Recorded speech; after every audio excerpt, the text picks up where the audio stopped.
Assalamualaikum warahmatullahi wabarakatuh. Alhamdulillah teman-teman semua, semoga selalu dalam keadaan sehat. Pada video kali ini saya akan memberikan tambahan materi terkait manfaat dakwah ya.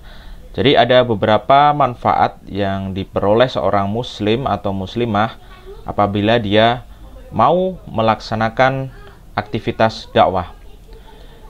Yang pertama adalah tentu yang bersangkutan akan mendapatkan pahala yang besar. Ya, ini pasti ya. Jadi janji Allah itu tidak akan pernah diingkari. Ya, kalau manusia berjanji masih bisa ingkar. Tapi kalau Allah yang berjanji itu mustahil, ya. Jadi siapapun itu yang berdakwah lillahi ta'ala, ya. Jadi orientasinya hanya pada Allah, bukan orientasi materi, bukan orientasi dunia, popularitas. Kalau orientasinya hanya Allah, intinya pasti akan mendapat ganjaran yang besar. Yang kedua, yang bersangkutan juga pasti akan beruntung dunia dan akhirat. Ya, beruntung dunia dan akhirat ya. Tapi kita jangan memahami beruntung di dunia itu dengan materi, ya. Karena rezeki yang Allah berikan kepada kita itu bukan sekedar dihitung dengan berapa banyak uang yang kita terima, ya. Tapi kesehatan itu rezeki, ya. Diberi anak yang soleh-solehah itu rezeki, keluarga sakinah itu rezeki, ya. Kemudian harmonis dengan tetangga, dengan saudara itu juga rezeki dan lain sebagainya. Jadi semua kebaikan yang Allah berikan kepada kita itu merupakan bagian dari rezeki. Jadi jangan memahami rezeki hanya sebatas pada materi atau harta benda. Kalau di akhirat ini kita tidak perlu mempertanyakan lagi. Itu sudah barang pasti. Ya, kemudian berikutnya terhindar dari azab Allah. Ya. Jadi begini prinsipnya. Di suatu tempat ya, di suatu tempat itu bila tidak ada orang yang mau berdakwah, sedangkan di suatu tempat tersebut banyak sekali terjadi maksiat, maka bisa jadi Allah akan menurunkan azab bagi suatu tempat itu, ya. Yang meninggal atau yang kena azab itu bukan hanya orang yang bermaksiat saja, bisa jadi orang yang baik tapi nggak mau berdakwah itu juga bisa kena, ya. Misalnya satu kampung tuh, di sana banyak maksiat. Ya, apakah semua orang satu kampung itu semuanya orang jahat? Enggak. Ada mungkin beberapa segelintir orang baik, tapi diam, takut buat berdakwah, takut buat menasihati. Bisa kena azab juga, baik di dunia maupun di akhirat. Maka, bila ingin terhindar dari azab Allah, ya, di depan kita ada kemungkaran, ada kezaliman, kita harus bertindak. Ya. Kalau tidak bisa bertindak dengan perbuatan, dengan perkataan. Dengan perkataan nggak bisa, ya kita setidaknya, at least kita mengingkari dengan hati kita. Ya, tapi itu selemah-lemah iman. Ya, masa sih generasi milenial, anak muda nggak bisa bertindak, nggak bisa berkata yang benar? Ya, harus bisa. Supaya kita terhindar dari azab Allah.